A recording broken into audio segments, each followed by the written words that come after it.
of now, I've been just, like trying to focus on myself and going on vacations, just to renew and refresh. Ayun. So now that I'm back, I came from Cebu. Now that I'm back, I did some auditions, one yesterday and one today. So I can't mention any of those yet, but I'm looking forward. Sana I get it. But yeah, pag sayo. So ayun, sana abangan ninyo. And shoot, I have to plug this pala.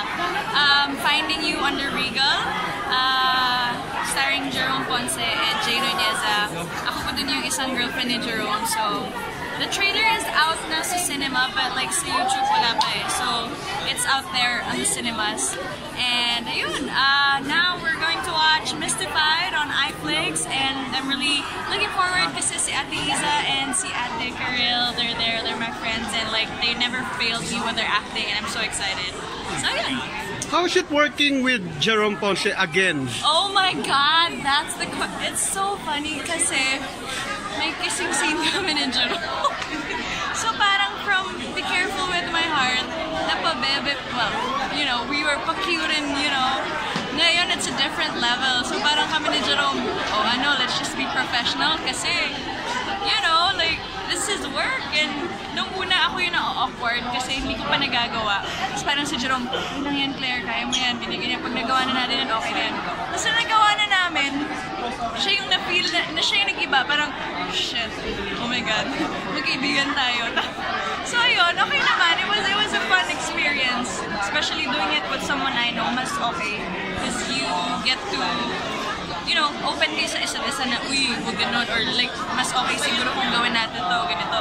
Kapag hindi mo kilala kasi parang ang hirap, ang hirap Pero yun, I had a great experience. So sana po abangan ninyo, Finding You, Ate Regal. Sino mga ka-close mo sa Be Careful With Your Heart? Janela, number 1, Janela, si Elise, Marlo.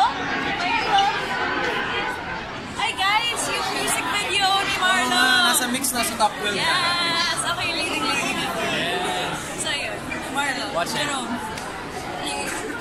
Tayo, of course, tuwing umaga po, nasa Umagang Kaganda ako. And what I'm really happy about and excited is yung music ko. Kaka-release ko lang kasi ng album ko, yung Serye, where ako lahat nagsulat ng kanta.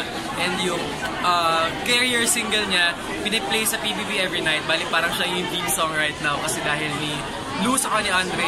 So it's been going on for like 2 months na lagi piniplay on prime time. So sobrang nakakatawa ng puso, and nakaka-release ko lang nung live version ko sa Witch Bus na last Wednesday. So sana panoorin nyo.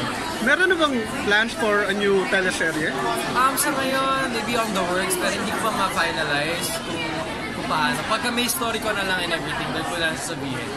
Have you heard of Janela's new song? Yeah, actually, pinakinggan ko siya, and it's really good. Pang-international nga, tulad na sinasabi nila. And nakaka-encourage sa mga girls lalo. Any chances na magkatrabaho ulit kayo? Why not? Actually, madaming yung fans na nag-aabang kasi dahil sa book.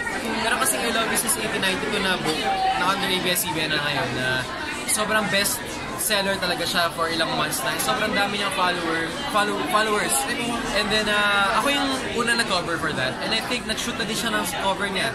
So, hindi ko alam kung kami dalawa pagkasamahin, I'm not sure. Pero hopefully, kasi ito maganda reunion if ever. And yung mga fans talaga sobrang excited. So, gusto ko mapasaya siya. Do you have a new concert na gagawin? Concert, wala pa naman. Wala pa naman concert. Thank you! Thank you.